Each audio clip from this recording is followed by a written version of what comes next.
ba lahat ng tao ay nagkaroon ng karami sa buhay? Bukod sa pamilya ay may kaibigan kang makakasamang maglalakbay. Sa ratungayan natin ng kwento ng magkaibigan sabay nangarap, mga magkababatang sabay lumaki at nagdamayan. Si Eduardo ay nangarap maging isang pulis at si Mario maging abogado. Ito ang kwento. Magandang araw, Tita Nora.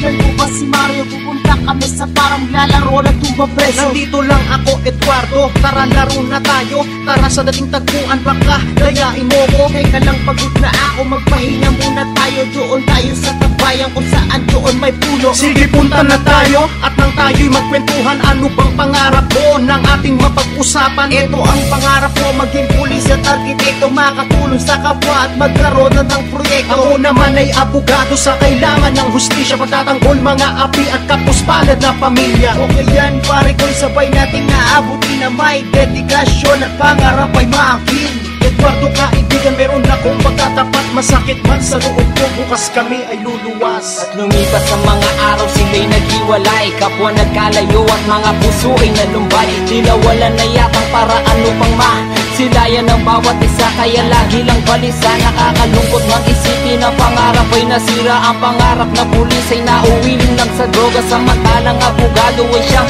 naging pulis. Sa naging kalat, Eduardo, sino ang magwawalis? Kamusta na ba si Mario? Anong ginagawa niya? Matagal na panahon na di na rin nagpapakita. Asa na kaya si Mario? Kamusta ang Maynila? Sa sobrang hirap ng buhay, ang hirap na rin kumita. Pag nalaman ni Eduardo na ako'y naging pulis, ano kaya ang reaksyon ng kaibigan kong matalik? Alam kong pulis na rin siya sa aming syudad. Ang sumpa ang magsisikap, yun lang ang prioridad. Pasensya na kaibigan Mario, lumiko aking pangarap na ako'y maging pulis. At sa droga ay kumotita pang aking pangalan, Eduardo, doon sa may Pampanga. Na ngayon'y kinikilalang big time source doon sa droga. Para sa'yo to kaibigan, tumaas na aking rango. Nakahuli ng drogista at marami sindikato. Pasensya na kaibigan Mario, ako na ay sindikato. Gusto ko na rin makita kung ano na si Eduardo. Dahil sa paninindigan, mga hawak na pangarap ay patuloy na umasa si Mario na mahahanap ang kaibigan na tinuring kapatid at kadugo. Baka hindi mo makayanan, sige kapit sa bangko.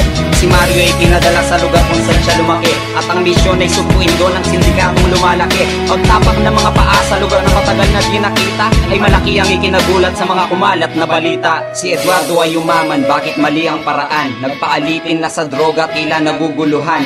Tanong bakit ginawa mong lumihis sa iyong direksyon, at ako pa ang susupil sa mga sungay mo ngayon. Pero kahit may nalaman ng kaibigan na si Mario, di pa rin naniniwala sa sinapit ni Eduardo. Hanggang sa lumusong ang pulis dun sa mga kuta, masakit man ang senaryo pero dun sila nagkita. Kamusta na paring Mario? Muli tayo nagkita, tulungan mo naman ako na ako'y hindi makita. Ayoko pa na sumuko, ayoko na magdusa, at ako'y iyong tulungan makatakas sa pulisya. Pulis din ako, Eduardo, bakit ko nagawa to? Imbis maging bayani, pinasura ang pangako. Lapit dito ng mayakap, tutulungan kita para lang sa'yo. Sige, magtatakpan kita.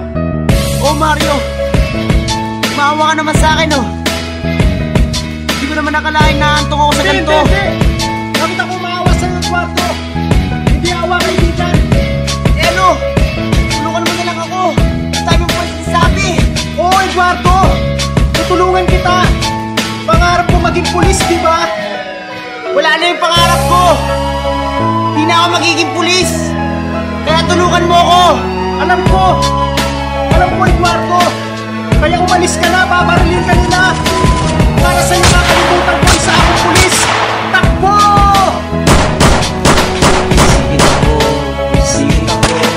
Sige ako, tumakbo ka lang Eduardo. Di pa dyan nagtatapos ang kwento ng magkaibigan. Lumipas mga taon, tila nagbago ang galawan. Dahil sa pagsakripisyo ng kaibigan na si Mario, kriminologo'y kinuha, muling nag-aral si Eduardo. Dahil sa'yo, kaibigan, nagbago ako. Muling inugot sa dilim ang dating ako. Pangakong tutugisin ko ang mga masasamang loob.